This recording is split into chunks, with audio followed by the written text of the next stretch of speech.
Welcome in, everybody. This is your self-care staffing for Wednesday, April 22nd, 2020. I'm Lou Pascal. I'm the school social worker in the Manchester City Schools in Manchester, Tennessee. And today I want to talk about some obstacles that a person can face to self-care. So perhaps I know what self-care would look like in my life, but for whatever reason, I just haven't implemented it. So I want to talk about what are some reasons that a person might not have put self-care practices in place in their life. So the first one I want to talk about, I'm going to call not enough. So not enough time, not enough money. And these can be real things. I can definitely say that there were times in my life that I had no discretionary income to spend on self-care. So there's no shame in that. This is a safe space. I've been there, so I get it. One thing that might be kind of a train of thought if your obstacle is not enough money, here's an example. Healthy eating is expensive. I don't have enough money for that. And that can be true. There may not be a whole lot of discretionary income to buy more nutritious foods, or you may live in a place that is a food desert and there's not a lot of selection in terms of grocery stores, or the only restaurants are fast food. Those can be real things. I will submit for you to consider that you will either spend money to take care of your health now. So some of the examples of that would be buying more nutritious food, spending money either to exercise at home or have access to facilities away from home, preventative maintenance, going to your dentist twice a year, having a physical every year. So you'll either spend money to take care of your health now, or you will pay later. For most people, that is the case. You will either spend money to take care of your health on the front end, or you will spend a lot of money at a later date with hospitalizations, medical treatments, all those kinds of things. I also would submit for you to consider that there may be some very inexpensive or even free things that would improve your life immeasurably, okay? So try to think about what might be just a really small amount of money that I could spend on something that would really add a lot of happiness to my life, or there might even be things that are free that would do that. So put some thought into that. The second obstacle I'm calling too much. So the first one was not enough. The second one is too much. So I have too much work to do. I have too many responsibilities to other people. And both of those things can also be true. And in that case, you just may have to look at things and evaluate them and see if there's any of those parts of your life that you can let go, that maybe you can't be all things to all people, and you let some things go and give some other people some opportunity to take care of those things, or you make some adjustments in how you provide that care for other people. So those are some things to consider. The third obstacle is limiting beliefs. So here's some examples of limiting beliefs. Self-care is selfish. Some people might feel like self-care is selfish. A second one is not being a good receiver. You are that person that gives your everything to everybody in your life, and you're not comfortable receiving. You're not comfortable with people doing things for you. You're only comfortable when you're in that giving role. And not being a good receiver is an obstacle to self-care, because sometimes we need to receive care from other people. And we need to let them do those things for us the way that we provide care for people in our lives that we love. Number 4, competing goals. And this is wanting two things that are in opposition. So on the one hand, I might say I want to lose a certain amount of weight, but on the other hand, I really want that cheeseburger. And you've seen this in memes on social media where it says something like, my head says gym, my heart says pizza. That's a perfect summary of the idea of competing goals. So if you're in if this obstacle applies to you, competing goals, then my number one suggestion to you is just to get clarity on your goals. Why do you want to achieve that certain goal? Okay, so if it's, we gave the weight loss example. If it's money, do you have a big dream to buy a house, but then you forget about that in the moment and you spend a lot of money on other things that make you happy in the short term but aren't moving you towards your long-term goal? So think about those things. Get clarity on your goals and think about why you want to achieve a certain goal. And the last one that I want to talk about, I'm just calling blocks. So with this one, there's just something in your mind that keeps you from doing that thing that is self-care. So I'm going to give you an example. I've talked before about how I get groceries sometimes from ClickList. So if you're not in Kroger territory, if you're not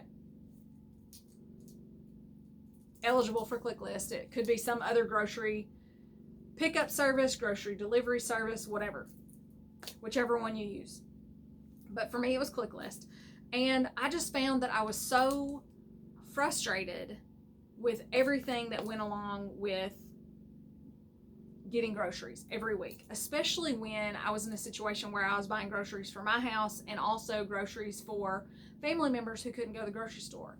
I was so frustrated, and it felt like I was just exhausted with everything that went into getting groceries. But every week I found myself in the grocery store knowing good and well that there was another way, but I just kept on and on and on and on, and I did not implement using ClickList into my life.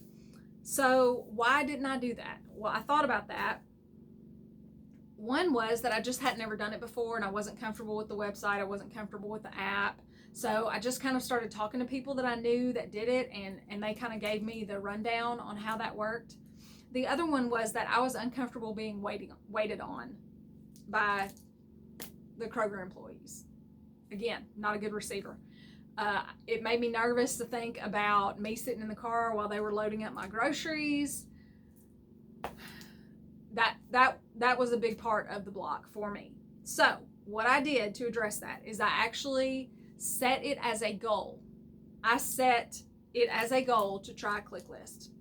I think the goal was order from ClickList or something like that. And I wrote it down in my planner one week that I was going to do this week. I'm a very list goal-oriented person, and so that's how I addressed it. And I was able to make it work.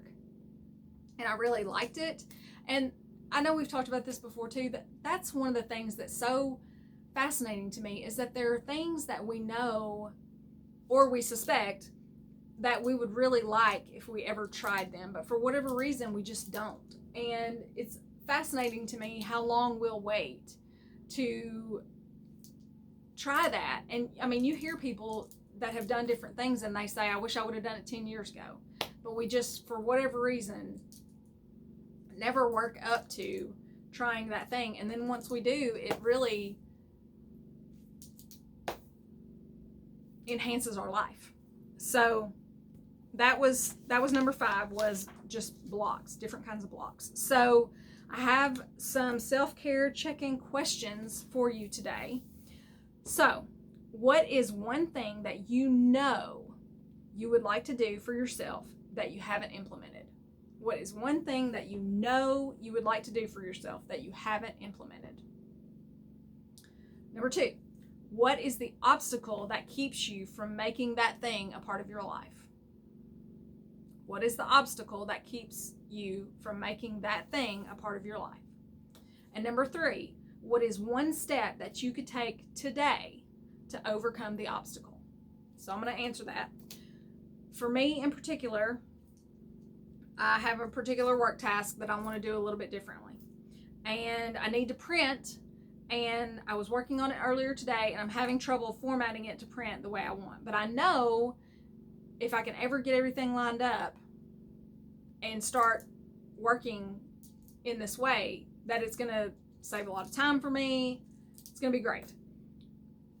However, that's the obstacle.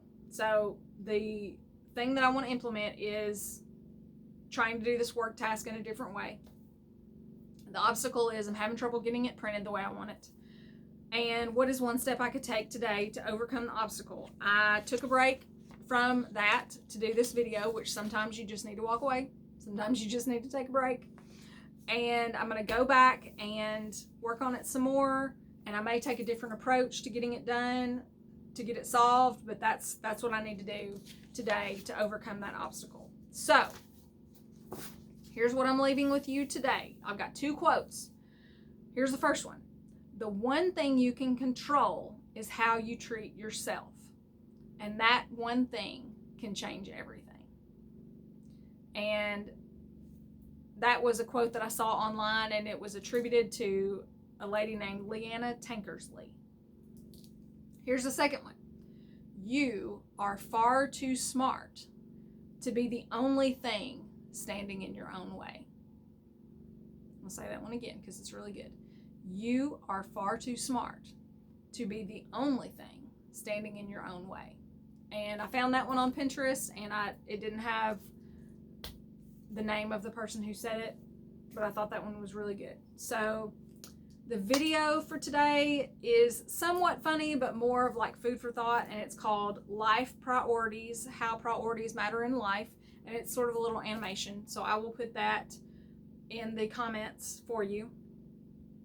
And then the last thing is the song, and this is sort of a mellow hip-hop song, but it has a really good message. And the song is Midnight Swim by Brock Berrigan. And there's a sample, like they sample in hip-hop and rap, and the sample that plays over and over again is It's Gonna Be Alright. So I think that's appropriate for today.